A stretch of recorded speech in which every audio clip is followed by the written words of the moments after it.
We're at the ranch having some good steaks. Y'all dig in. I want to know how you actually ended up here. I can start for us. Yeah, let's do it. So I'm a troublemaker as a young kid. I had too much energy, so my parents had to get me into something. They chose soccer over theater. So I did soccer from about the age of 4 until 18. I thought I was going to go to college for soccer, but freshman year they needed a kicker for the freshman team. I said, I'll come out and try it. Why not? You know, I started doing pretty good. My sophomore year, I went to a camp, and I got ranked 6th in the country. So I was like, okay, I can actually do this. Eventually, Oklahoma came calling. I went to a game as a recruit. I just fell in love right then and there. As an Oklahoma kid, like that's all you could ever ask for, is that school to look at you. How in the world did you end up here, Tawee? Out of high school, I was lightly recruited, and I was just real impatient. I was like the #1 running back in the state of Nevada my junior year. Transferred to Arizona. I was the #1 back in my class in Arizona, and I just seen people with way bigger offers that I thought I was better than, so like I just thought it wasn't for me. So I stopped playing ball for 2 years. My father ended up convincing me to go back to it. Ended up going to a junior college in San Diego called Palomar. And my great friend is Ramondre Stevenson, who played running back here. Also went to junior, did the same thing as me, same path. DeMarco had called me and told me he needed a guy that had a little experience, but he didn't have a scholarship for me. I talked to Ramondre, asked him if it was worth it. He told me it's the best coach he could ask to play for us. After Ramondre told me that, I trusted him. And DeMarco just said I have to earn my way, and I just bet on myself, and I just took the chance. It looks like you're earning it, man. I'm telling you. Appreciate you. Looking good. Appreciate you. Yeah, how does it playing for? No, it's amazing. He's legit. Yeah, because right? some people be starstruck to even meet him, so it's like, he's hard on us, but like it's all worth it because he's been there, done that. Like he's at the highest level, so you have to take what he tells you. He's got credibility for sure. Nah, most definitely. So yeah. It's amazing getting taught by one of the best. Gabe, how'd you get here?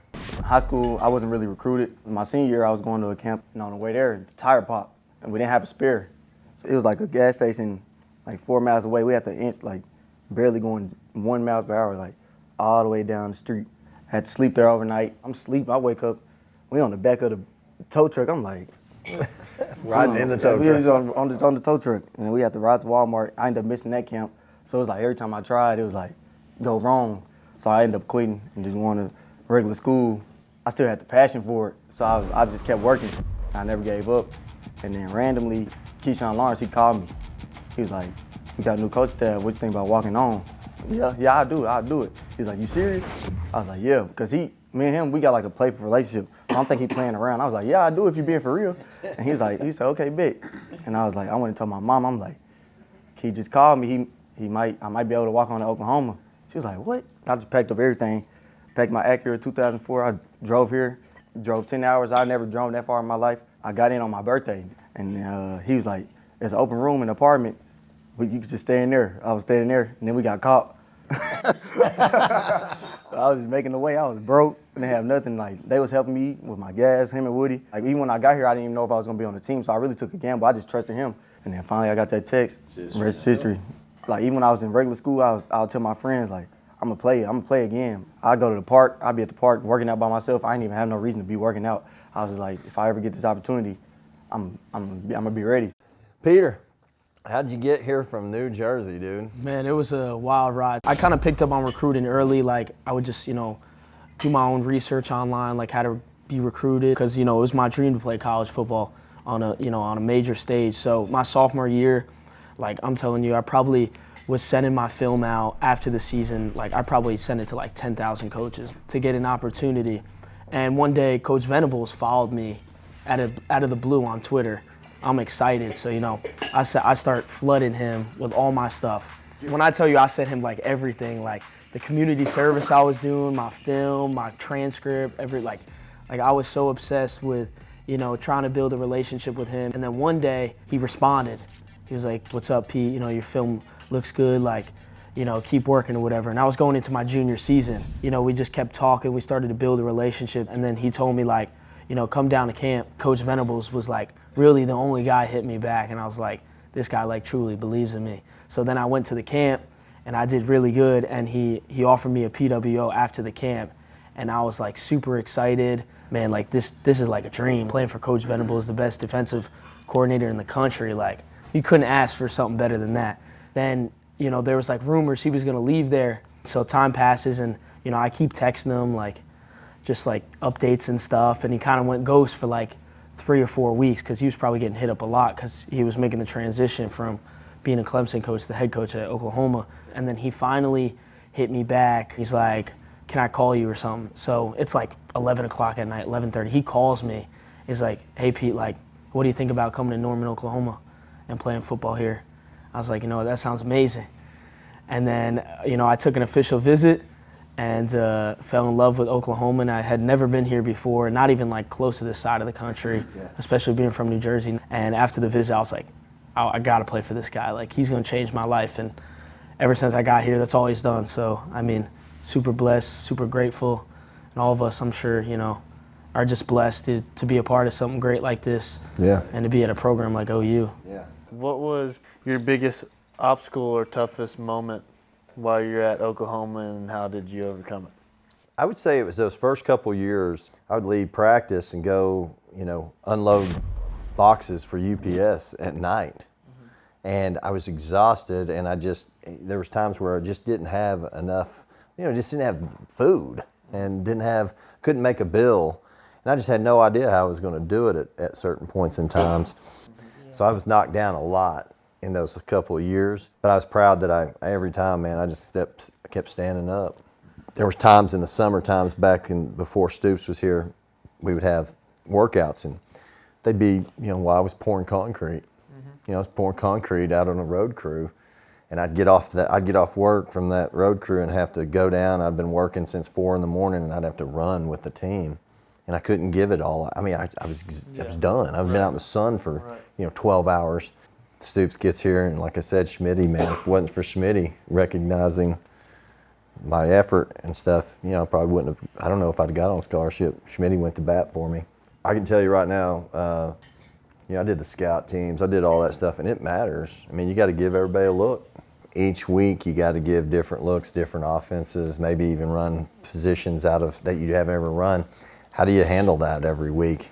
So basically, you know, we'll head into Monday and we'll have meetings. So we'll have a scout team meeting. So we'll watch film, and like you said, it's a different opponent each week. So we look at like a lot of small tendencies. So we'll wear the jersey numbers of the guys and try and mimic their tendencies the best way. So, and for example, I'm a scout team safety, so if a dude's stepping down every time he thinks it's run, then I got to mimic that in practice. Or if the safety's bailing out, I got to do that. So essentially give the best look and make it as realistic as possible. And Tawee, just from being on the other side of that, that's got to help. Like actually seeing the tendencies of a linebacker coming down and all of a sudden in the game, wow, that clicks. There it was. Definitely, like, especially with Marco. Marco gets on them harder than anybody, I think. Like, if there's a player we playing that strips the ball every time he comes to tackle, he's going to yell at them more than he yells at us to try to strip the ball out. Or if it's a guy that dives at your ankles the whole game, he's going to yell at them to go low for us. So it helps a lot, especially playing under DeMarco. He been through this, so he just tries to make the game as most realistic in practice as possible. And that's a big help for us. Awesome detail to know your coach is putting in the time and figuring that stuff out. I don't know how it was when BV was around back in your day. He likes to still sling it around a lot, so me and him kind of go back and forth. He likes to call himself QB1 over there. Me and him joke back and forth. General's much better, by the way. Much better. Yeah, that's a big role though. Sometimes I mean, you gotta give the right looks over there. So there's no jacking around, but have fun. We get the O-line going, get them giving a good look. At the end of the day, we're going up against the #1 defense. So shoot, if I can give them a good look or be accurate over there, it boosts my confidence, and I've learned a lot down there. Even watching Coach Venables do some stuff sometimes. I know he's not necessarily a quarterback, but just how things are ran. Right. Well, he knows football. He knows football. That dude a lot knows of football. football. When I'm not over there with the scout team with Coach Lebby and Dylan, who's played a ton of college football snaps, and quarterback's a developmental position. So being able to get just even my first year when I came in after junior college to get the mental reps, and I stay ready over there and work on one thing at a time every day, and so just continue to try to get better every day, be a great teammate. I'm not gonna lie, the craziest part of the scout team is when they tell us to like lose on the double move. Like I'll never get the first time they told me, they said to live running, stop and go, break on the stop. So I just had to like run straight downhill. I'm looking at the coach, I'm like, what? He said, yeah, he said, it's not up to me, it's what Levy wants you to do. So I'm talking about I take off, I'm like, the other players like, Gabe, what the heck are you doing? I was like, bruh, they made me do it. I don't even. Like, We got to make that throw. yeah, I was like, man, this is crazy. Sometimes you got to get the look, yeah. What about you, Major? Shoot, I've played receiver, running back, fullback, tight end. Like, I mean, I'm 5'10", 185, you know? And, like, you know, I getting coached to seal the edge. I'm like, okay, you know, like they just kind of walk right over me, you know. But it is crazy learning a new offense every week, and like, you know, I try and pick up on tendencies, but you know, I have tendencies like from our offense, and I remember, you know, BB's playing quarterback. I run like a 10-yard curl, so I curl and like head straight back to him, and he throws the ball about a mile over my head, and then he runs up to me and he's like, what are you doing? I'm like, oh, I was just, like I didn't have any words. And he was like, don't come back to me for the ball. Like, don't come back for the ball. I was like, that's not playing receiver, coach. Like, that's totally opposite of anything I've ever heard. I don't see it as like a terrible thing. Like I get to play football for the University of Oklahoma every day. That's what I usually see it as. And I'll be honest, like after 3 years, like I finally played my first snaps like this year. Like I've waited 3 years just to get on the field and play a snap. How'd that feel? Oh, I mean, super rewarding. Like, I mean, I've always felt like I belonged, you know, and then to be out there and do it, it's like, okay, I was right. I'm still not where I want to be, but I know, like, I'm to look back and think like 3 years ago, thinking about where I'd be now, like, it's just kind of surreal. Like, what would I rather be doing? I'm chasing my dream still, so. You know, I just want to be here at OU while I'm here. Yeah, I promise you, if you played scout team for 3-4 years, you'll have a bunch of guys respect. It's hard not to play and still put in the effort and hang in there. If you had to go back again, or you could do it all over, is there anything you would change or do differently? I was hell-bent on getting to the NFL for similar reasons. I wanted to take care of my family. I was so disappointed that I didn't make it. It struck me for a couple years.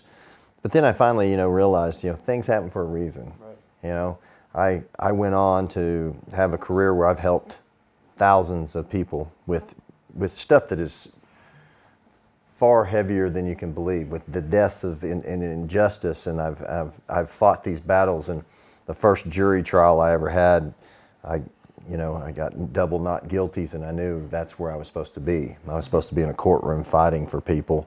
When I look back at things, I always go, man, and then I go, no, I'm good. Mm-hmm. And I truly believe what my dad taught me, and what I told y'all today is there's a roadmap for success, and it's super easy. Outwork people, just out-tough them, outlast them. Don't have any regrets, let it loose, you know what I mean? I got a question. What was your funniest memory at OU? Oh, God. Or best moment? It's a key moment, I guess. So I'd walked on. Dick Winder was our offensive coordinator at the time, and he had this complex, like NFL-style offense. There's no way you could learn it in like the 10 days that I was there. We were having some big practice, almost like a red-white game. Everybody was at the stadium. First-team defense is out there, and Coach says, "Hambone, get in there, offense." I don't know any plays. I don't know a thing. And I just ran in, and I go, I'm just going to run a 5-yard out route. I mean, I don't know. I was like, hell, I don't know what the play is. I run a 5-yard out route. Quarterback throws it to me. I turn upfield, and the starting corner for OU trucked him, ran for a touchdown. And I was lost. I was like, ah. And that was awesome. But the next day at practice, Coach Winder, he didn't know who I was. And he was just a real gruff guy. He goes, best effort of the day, sulfur. He just knew where I was from. Yeah. He was sulfur. He called me sulfur. He goes, best effort of the day, sulfur. And I was like, hell yeah, man. But it kind of put me on the map too. You know, they're like, who in the hell is this guy? We're talking about all this crazy schedules and all the scout team and all the stuff, and you may not some of you may not hit the field, some of us have, some of us won't ever hit the field. And why do you do it? For me, it's just, honestly, I just feel like God placed me out here for a reason. Like the way my life was going, you would never expected me to end up here and playing for like a Power 5 school. So I play for that reason and my family. So it's like, I just bringing a light on my family. I'm just playing to bring that back to them, and hopefully I can. Let's hear it. Biggest reason is my son. So I have a son. How old's your son? 2 years old. All right. Name is Kingston. That's the biggest reason I'm playing. Your son's gonna look back at these things. My sons, they think I'm like a superhero, right? It's the best feeling ever. It is, and that's what you can be proud of that, you know. It's really, my father really is probably the biggest impact I have put it on, honestly. So like he stopped coaching football because in his mind, I was the best player he ever coached, and like, he couldn't get me anywhere. So after the first game, man, he called me, he couldn't stop talking. We was on the phone for an hour. He was just like, I think I'm gonna get back into coaching. I'm just so relieved that you finally get to show your skill. Like, he literally stopped coaching. He said, I think I'm gonna start coaching next year. Oh, that's awesome. That was incredible for him to say that. I didn't think that was the reason. After that phone call, that was amazing to me for him to tell that to me. That's awesome. That's really awesome. That's you. I don't know, God just blessed me with the amazing opportunity, talent, and ability just to even be capable to make it this far. So at the end of the day, I always feel like it'd be almost a waste for me not to try to reach my potential. And I know we've talked about scout team and walk-ons and all that stuff's tough, which it is, and can be. There's a lot of people out there that are going through much harder and much worse. So when you take a step back and kind of look at the game of football and what we get to do, which is amazing, and we all love it, say we'd all agree that at the end of the day, it's an amazing opportunity. So why not live it out to the fullest and give it everything you got? I was always told just, try and be the best you can be. Like, try and reach your full potential. I've been blessed to be able to continue this game, play it collegiately. And I know, like, I'm not at my full potential, so I just keep going every day. I know I'm not there yet. And, I mean, how good of a feeling would that be to know, like, you know what, I if my potential was here, like, man, I met, So that's really what keeps me going. My parents are my main why. They did everything for me growing up, me and my sister. Whether it was soccer tournaments, I mean, there were times when I was growing up where we spent our weekends in Texas more than we did Oklahoma, and they never really batted an eye. They did everything for me and her. My mom gave up her job so she could take care of my sister and I, so she could pretty much be our chauffeur. They just worked their tail ends off for my sister and I. So, like, for me to have this opportunity, like General said, it's almost like a waste. They pretty much helped me get to this point in my life. So at this point, I have to keep on going for them because they did everything for me. So, but I can at least give back to them. Well, I'm sure they're proud of you. I'm telling you that right now. I hope so. I guarantee you. Guaranteed. I got a few whys. So I would probably say my first one's just proving myself right. From a young age, I loved the game of football, and I always thought I could make it at a level like this. I just always had that confidence, and regardless, I was always going to bet on myself. So I'd probably say that was my first why. And then similar to Zach, my parents, they sacrificed like everything for me to be here. Probably the last why, I would probably say just early on in my childhood, like I had a lot of health complications. Like I was in and out of the hospital up until like 6th grade. Like I have a bunch of food allergies. I got celiac disease. So I got like a bunch of health complications, and just, that gave me a unique perspective because, I was this close to, not being able to play the game of football. At one point I lost like 40 pounds and I wasn't able to play for a season. So, just that perspective it gave me, just to appreciate the game of football, and, just to show kids that, nothing could hold you back. Like, it doesn't matter, where you come from, what you've been through, just, the sky's the limit. As long as you said, you work hard and just outlast everybody, you'll be able to make it in whatever you put your mind to.